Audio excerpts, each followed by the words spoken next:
और इसमें कामयाब हुई। आईसीआरए की चीफ इकोनॉमिस्ट अदिति नायर हमसे जुड़ गए हैं, इन आंकड़ों को उनसे समझते हैं।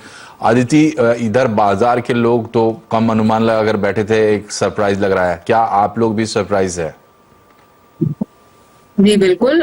जो हमारा अनुमान था जीडीपी का, जीवीए ग्रोथ का, दोनों ही उनसे बेहतर आज के आंकड़े आए हैं।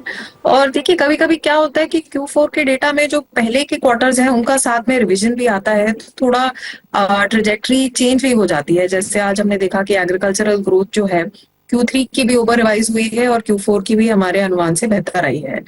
ओवरऑल आई वुड से कि ये नंबर्स बहुत इंकरेजिंग है। हेडलाइन ग्रोथ जीडीपी की 8% के ऊपर आई है, जो बहुत ही एक एनवियस पोजीशन है हमारी इंडियन इकोनॉमी के लिए। और साथ ही साथ आगे जाके हमारा ये एक्सपेक्टेशन है कि दो तीन क्रूशियल फैक्टर्स हैं जो अभी हमें वॉच करने पड़ेंगे टू सी कि ये ग्रोथ मोमेंटम FY25 में इसी पेस पे सस्टेन हो पाता है या फिर थोड़ा हल्का नीचे की तरफ आता है। ये बताइए, ये सपोर्ट कहाँ से दिख रहा है, या जो आंकड़ों में आप पढ़ रही हैं तो अपवर्ड ट्रेंड्स क्या जैसे मैन्युफैक्चरिंग में, कंस्ट्रक्शन में और कैपिटल फॉर्मेशन में, ये कुछ पॉइंट्स है जहां पे कुछ पॉजिटिविटी दिख रही है? देखिए, अगर हम ओवरऑल पहले तो मोमेंटम की बात करें तो हेडलाइन नंबर्स चाहे हमारे एक्सपेक्टेशन से बेहतर आए हों, लेकिन जीडीपी ग्रोथ 4 क्वार्टर लो पे आया है इस चौथी तिमाही में। तो क्यों आया है 4 क्वार्टर लो पे? पहली बात तो अगर हम इन्वेस्टमेंट एक्टिविटी को देखें तो वहां पे काफी मॉडरेशन है ग्रोथ में। 9% के ऊपर ग्रोथ Q3 में थी, जो 6-6.5% के आसपास Q4 में अभी दर्शाई गई है। ऑन दी अदर हैंड जो प्राइवेट कंजम्पशन है उसने अपना पेस को मेंटेन किया है, लेकिन वो पेस सिर्फ 4% ही है।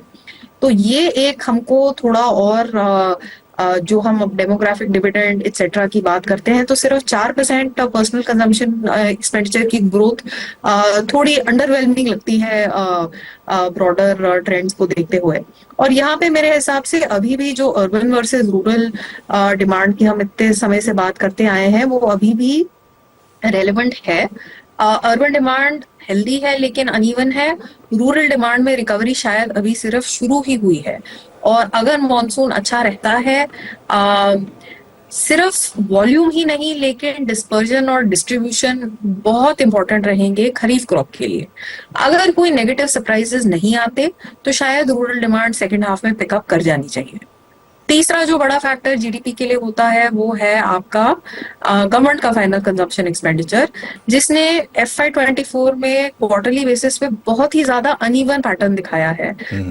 और इस क्वार्टर में हमने देखा है कि एक माइल्ड ग्रोथ निकल के आई है, जबकि Q3 में वो कॉन्ट्रैक्शन थी।